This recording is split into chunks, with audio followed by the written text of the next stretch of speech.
I'm not sure if you've heard, but we've now been instructed that integration of crypto into the broader financial markets would be a grave mistake. At least that's what the White House announced on Friday. Call it an overreaction to FTX, the misguided neocon impulses of a gerontocracy, or just protection of the special interests of an entrenched traditional financial elite. But in any case, this is messaging that the current administration is pushing for a more restrictive regulatory environment for crypto, not a more permissive one. While its fervor in this endeavor will be tempered by the need to get reelected a year from November, the real potential grave mistake here is in suffocating this important nascent industry in the cradle while the rest of the world moves towards the future. Ready? Let's go.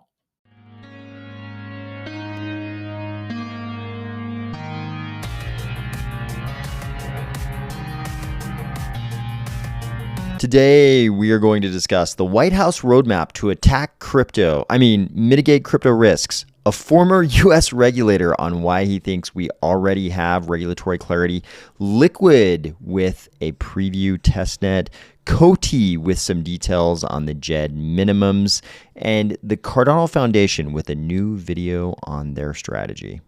If your first question when you saw this image was, why does Grim Reaper Uncle Sam have a magic staff like a sorcerer? I think that's probably for sending innovative new technology to the grave.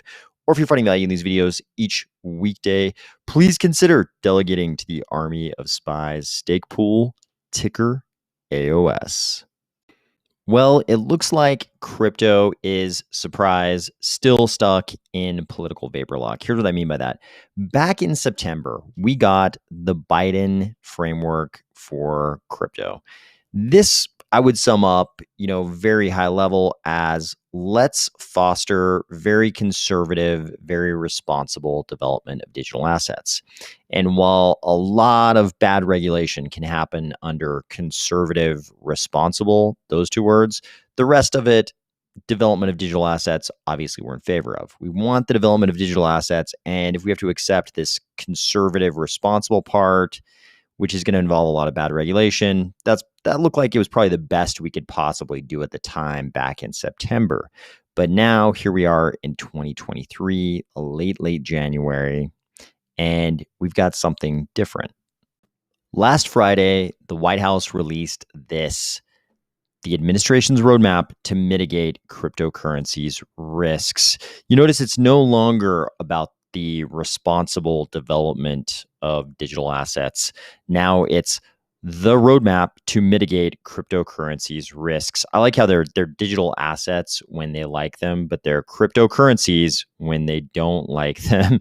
I think that's because they know that the word crypto kind of has these connotations of something being hidden or masked or something like that. And I think they like to use the word cryptocurrency because they think it sounds shady, like a cryptid, like a Bigfoot or something. It's something shady. Does it even exist? Is it even real? It's crypto. Maybe it's just in the shadows. But this is a very different tone as far as addressing crypto, and it gets even worse when you really get down here into the release. You read things like this: legislation should not greenlight mainstream institutions like pension funds to dive headlong into cryptocurrency markets. Again, we have some pretty negative imagery here. Diving headlong into anything is always negative.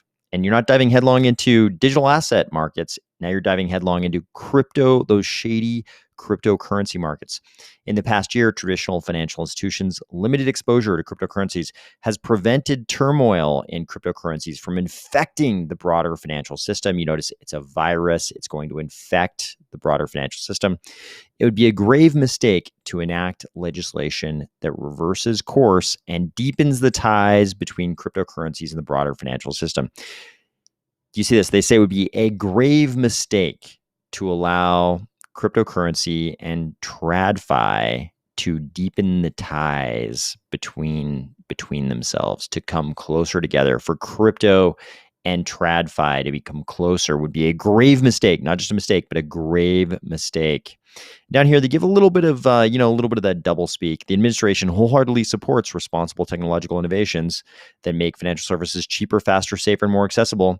Yet to realize these benefits, new technologies need commensurate safeguards.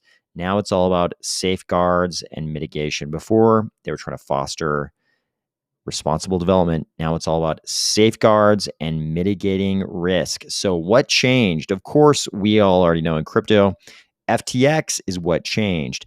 And it's even a bigger problem for the current chief executive's handlers because unfortunately, Sam Bankman-Fried was meeting with a lot of people who belong to his party.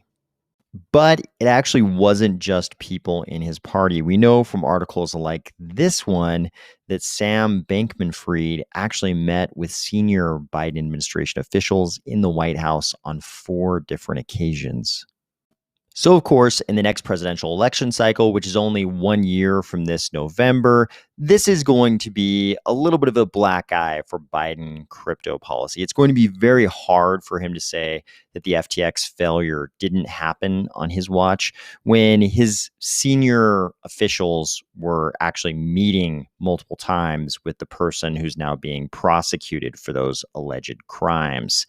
And his handlers, Biden's handlers, are going to have a little bit of a tightrope to walk here because they're going to have an 81-year-old candidate on their hands and they don't want to alienate young voters. You'll notice that they mention here that many everyday investors who trusted cryptocurrency companies, including young people, the very first group they mention are young people. They don't want to alienate young voters by seeming anti-crypto because they've got an 81-year-old candidate on their hands. It's already hard enough to make him relatable to young voters, maybe. But at the same time, they've got to make up some ground because they've got this black eye. The FTX scandal happened on their watch, and their most senior officials were meeting with the alleged perpetrator. So they've got to seem a little bit tough on crypto. But at the same time, they don't want to alienate young voters by seeming to be against this innovative new technology. So what do we get? Political vapor lock. Instead of laying out some kind of unifying general framework for the development of cryptocurrencies, instead, we get roadmaps like this, where they say, first, experts across the administration have laid out the first ever framework. That was what we got back in September. Second, agencies are using their authorities to ramp up enforcement where appropriate and issue new guidance where needed. Apparently, guidance as to whether or not cryptocurrencies are securities isn't needed because we are certainly not getting that. But the events of the past year underscore that more is needed. Congress, too, needs to step up its efforts. And here it gets really political because obviously with the newfound control of the House of Representatives by the opposing party, they can blame a lot of this on gridlock in Congress because the other party controls the House now. And what do we get out of this statement? This roadmap is basically a whole lot of doublespeak. Like, hey, we're trying to be tough on crypto and mitigate cryptocurrencies risks, but we're not willing to give them any regulatory guidance still. And we think they should be, the agencies should ramp up enforcement where appropriate and issue new guidance where needed. But we're not going to say where it's appropriate or where it's needed. And also, we're going to try to blame as much of this as possible on the things that Congress should do to step up its efforts, but maybe won't have done by the time the election actually happens. This is exactly the kind of political inaction and lack of regulatory boundaries that does not breed the flourishing of an innovative young tech industry. This is exactly the kind of thing that is just going to further and further drive the crypto industry to jurisdictions in Europe and in Asia where they have a little bit more regulatory certainty, where they can be a little bit more sure that the powers that be are going to come down on the side of trying to encourage the crypto industry instead of this sort of like on the fence thing, trying to weigh all of the political benefits and disadvantages. Industries like crypto, when they're young and innovative and very nascent, they need a little bit of certainty that a government is at least in favor of the development of the agency. But this kind of political inaction does exactly the opposite. So, what happens in a gigantic federal bureaucracy like the US government when the White House refuses to set a course? When the White House is just sort of floating, waiting to see what will be most politically advantageous in the next election cycle? Things get left to the regulators. And unfortunately, the position of the regulators is probably not one that crypto would like. Here's an article in CoinDesk by this person, Gareth Rhodes, who was previously at the New York State Department of Financial Services. And now we are thinking, hey, that's a state regulator. That's not a federal regulator. But New York is so important in the financial sector, they might as well be a federal regulator.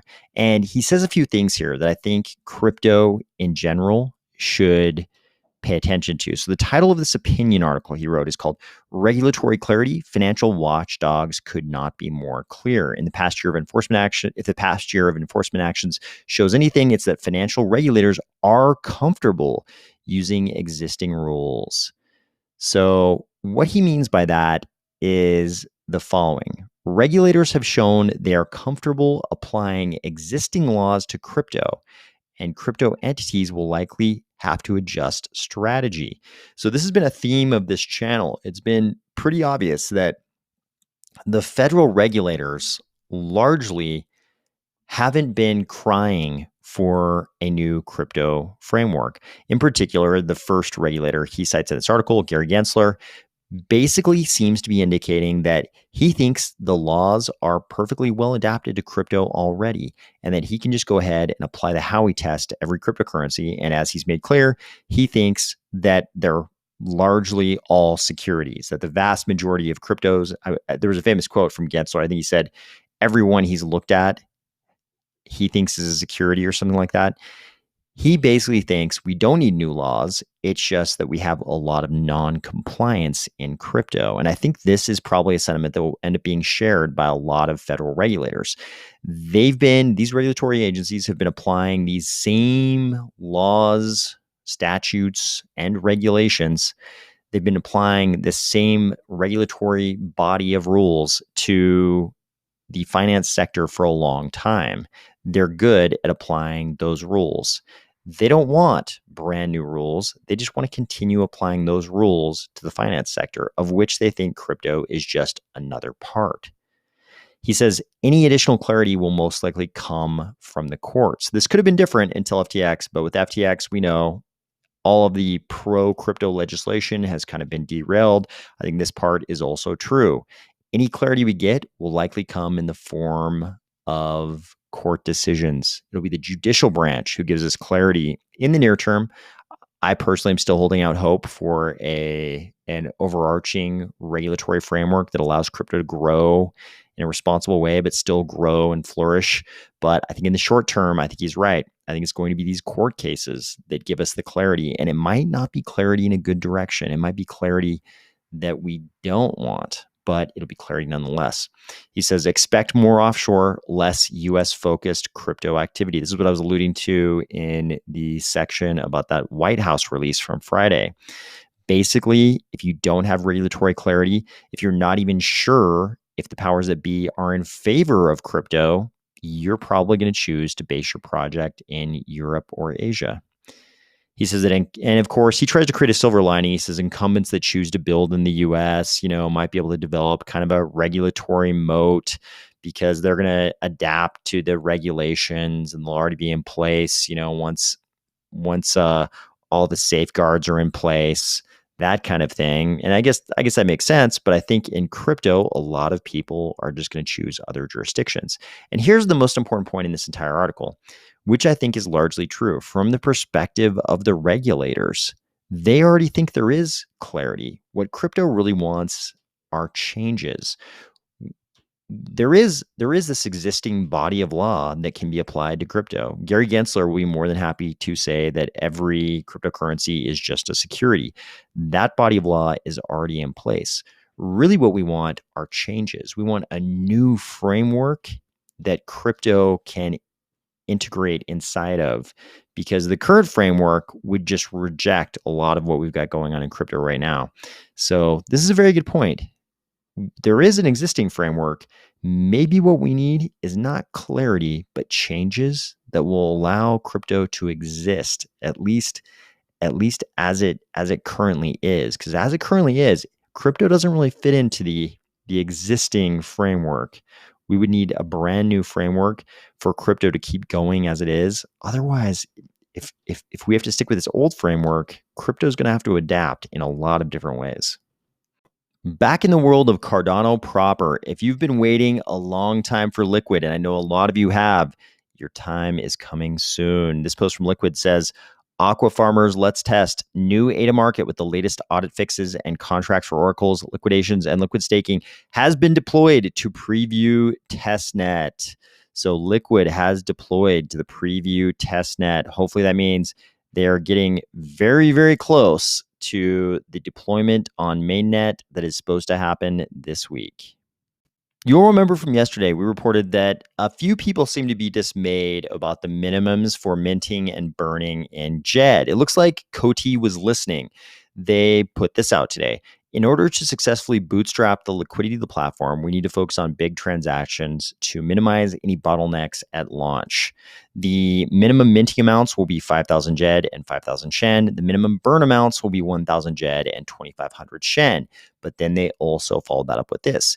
These minimums may be reduced post-launch when we move from the bootstrapping phase to day-to-day operations. That's great. It looks like they were listening. People were unhappy with those minimums, and they responded with, hey, this is just the bootstrapping phase. These minimums might be reduced once we get past the bootstrapping phase. They also said chain index sync is done. We're ironing out a few last things. We are almost there. So you remember last week they started this chain index syncing, and this was like the last thing. So it looks like we will have a launch of Djed soon. I like that they're listening to the community and responding on these minimum numbers, which people don't really like. I would really love it if they would also listen to the community on their delegation strategy. Delegating to a multi-pool operator in the MAB, obviously not very popular with the community. I would love it if they would decide to delegate outside of the MAB, outside of the minimum attack vector, those stake pools that are inside that 51% control of delegation. If they would delegate outside of the MAB, that'd be fantastic. Even better would be if they would help increase the decentralization of the Cardano ecosystem by delegating to single pool operators. Come on, Coty. Do you want Djed to be a beloved protocol or a scorned protocol? Finally, the Cardano Foundation laid out a new video from CEO Frederick Regard, where he described the core focus areas of the foundation. They're all aimed at driving adoption of Cardano as a base layer for current and future financial and social systems. And he says those three core focus areas are operational resilience, education, and adoption. This is quite a detailed video, so if you're interested in finding out more about how the Cardano Foundation intends to attack each of those three core focus areas, I'll let you go watch this video. Otherwise, I hope you are having a great week, and I'll talk to you tomorrow.